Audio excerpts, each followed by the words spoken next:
name is Felix Beck, and you are the Rabbi from another planet. Please like, share, and subscribe, and ring that little bell so you're notified when new videos drop. So, it's an interesting constant we have in culture right now that anybody with any form of celebrity status seems to be an utter moron, completely disconnected from reality in any way, shape, or form. So the latest example of that, there's this little show called Doctor Who. Used to really like it. I used to like it an awful lot.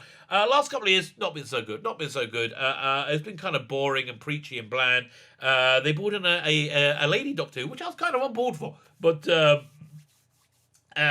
they brought in the lady Doctor Who, they also took out action, adventure, heroism, morality, and moral strength. Yeah, all these things are kind of things I really liked about Doctor Who. So without that stuff, not really so into it. So the pinnacle, I would say the pinnacle of disaster for Doctor Who was when one of his companions, played by Bradley Walsh, the only watchable part of the current era of Doctor Who, said, I used to have cancer, which is part of his character's character. I used to have cancer, and I really have fears about that cancer coming back.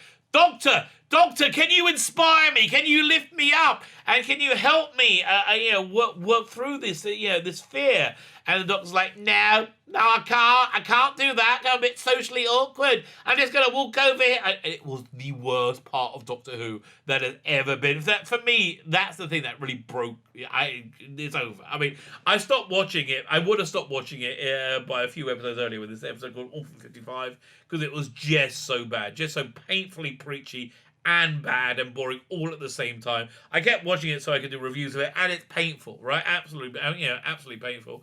But that's where I would about. But I think that is the moment. That is the moment where they said, we're not Doctor Who. We have little to no relation to that show that was Doctor Who. So, going back to celebrities being morons who have no conception of reality or connection to reality. Bradley Walsh, again, about the only watchable thing in the show, came out recently and said, "Oh yeah, that was awful." That's pretty darn good. So we're going to be reading that article. And just seeing how stupid Bradley Walsh is. Because Bradley, mate, you've done the impossible. You kind of got out of this it's impossibly bad era unscathed. You're going to blankety blank. You're still on, the Chase or whatever you're on. The stank of Doctor Who hasn't infected you probably the same way as infected Jodie Whittaker. Oh God, I can't wait to see what her career's like in 5 years. There's probably going to be no consequences for her insane actions. Before we get into the article, can I ask you, can you hit the like button? That would be freaking awesome. Thank you very much. Can you hit the share button? That is great. Thank you. And mostly, can you hit the subscribe button? That's just fan-dabby double dozy. If you like us, our little independent voices here on YouTube, hit that subscribe button. It's really what we need you to do to keep us in any way afloat and viable. So hit that subscribe button. Thank you very much. I'm very grateful. If you subscribe, you can enter my weekly competitions. I'm a bit tardy this week because I should have given away the prize on Sunday and I forgot. I should have given away last night on Tuesday and I forgot. I'll try tonight. Ghostbusters on Blu-ray. You can win this fantastic Blu-ray. Great movie. What you need to do to win it is subscribe to the channel, which is why I'm doing it. And in the comments, leave the hashtag, who you going to call? Because who indeed are you going to call? And we might do that prize draw tonight. Okay, I'm sorry I'm taking so long about it. I really am. I do apologize. Just go check the video notes and it will tell you everything you need to know. While you're checking the video notes, go check this out. Got my Indiegogo coming up soon. It's got these 2 graphic novels over here, which are freaking awesome. And I'm going to give an email sign-up list. If you're good enough to add your email list there, thank you very much. If you go one step beyond, and then when I launch a campaign, make any form of purchase, you get one of these for fantastic art cards free with your purchase. There's packages where you get all 4 of them anyway. If you get that package, we're going to give you a 5th chaser one because I am pathetically grateful, absolutely pathetically grateful for anybody signing up. Help me out there. Thank you very much. Fine. So let's go read this article with Bradley Walsh. Oh, Bradders, mate. Bradders, really? Look, hopefully nobody's going to notice you saying any of this stuff because it's on Doctor Who and most people don't notice it. Bradley Walsh applauds Doctor Who for tackling real-world issues. Well, that's really the problem. They don't tackle real-world issues. They tackle issues that have little to nothing to do with the real world, but issues that are very important for a teeny tiny minority of the universe. I would say about a quarter or half of Twitter, which makes up about 1 to 1.5% of the population. Now they think, all these things are the biggest things ever. Not really. No, not really. But they're just bonkers people looking to make themselves feel good about themselves because they are completely worthless in every way. So Bradley Walsh applauds Doctor Who for tackling real world issues, and I would tell you, Doctor Who has always very effectively tackled real world issues up until this current era that you've been in Bradders, mate. We've been doing it for the 57-year history of Doctor Who very effectively up until you walked in, where people went, you can't tackle real world issues if no one's watching your show, and no one's watching your show because it's boring and preachy and dull. The departing companion, getting out in the nick of time, says he's most proud of episodes dealing with racism. Oh, racism! Honestly, let me ask you.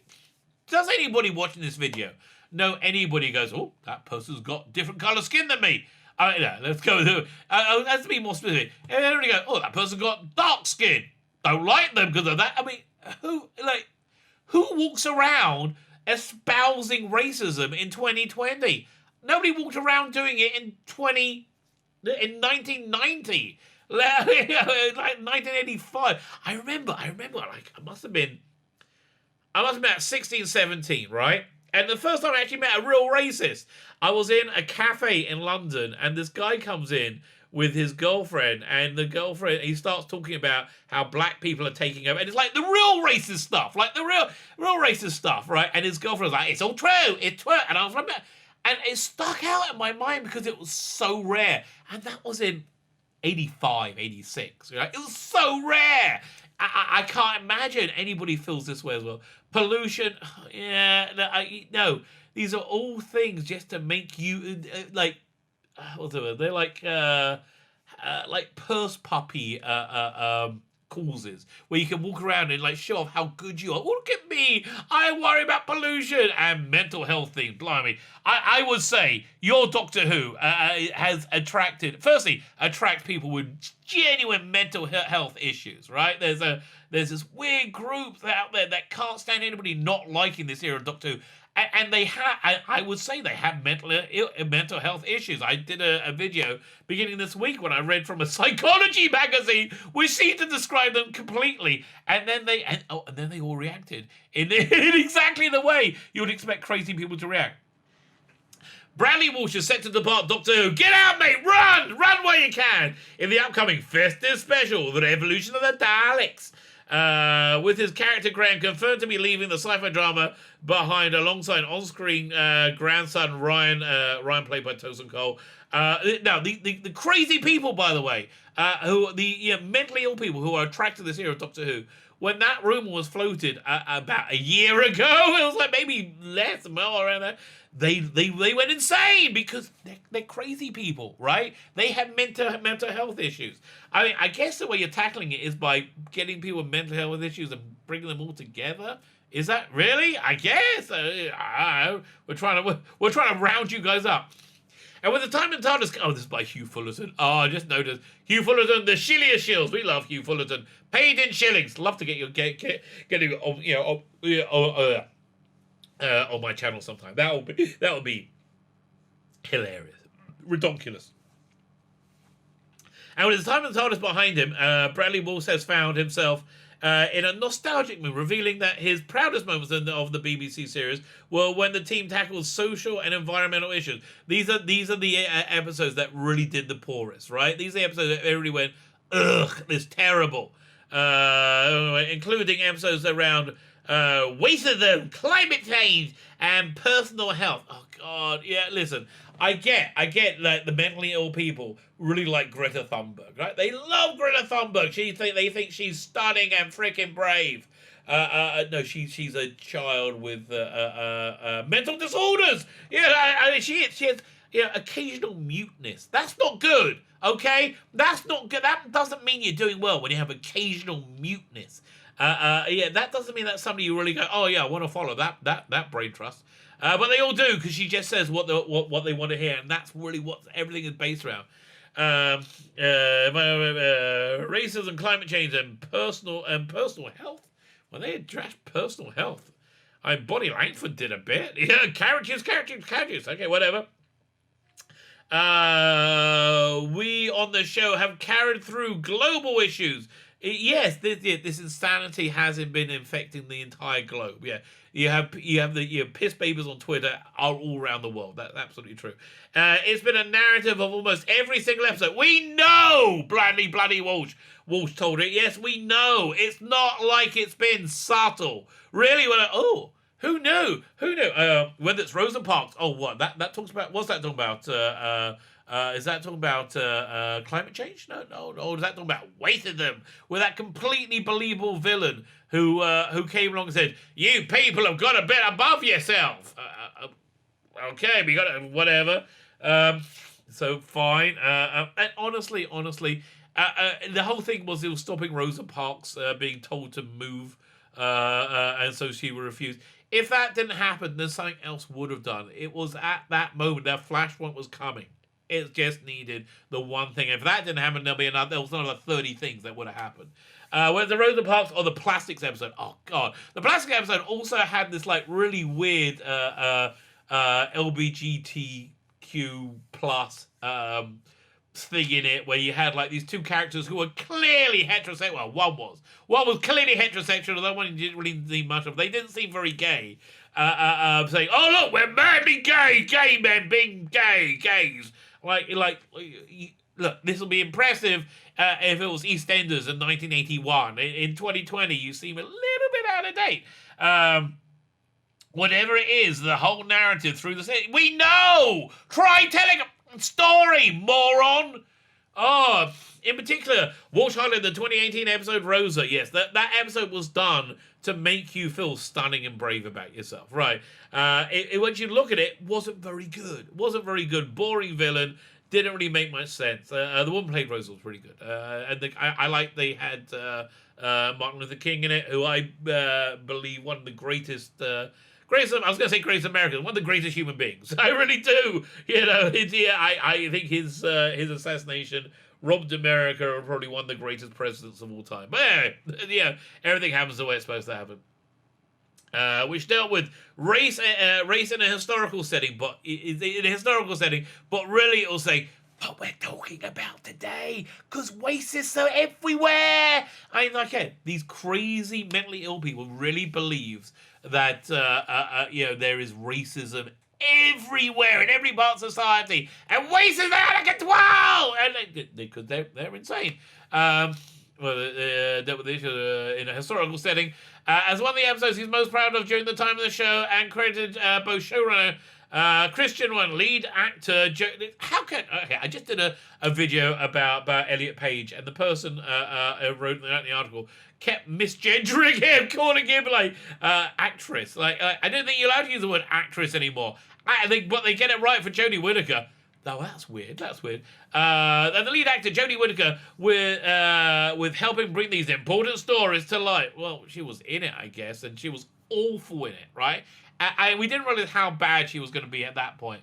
I mean, my favorite of the show, I think I made 22 now, was the Rosa Parks one by Country Mile. Well, yeah, obviously. That's the one you can dine out on the most. God.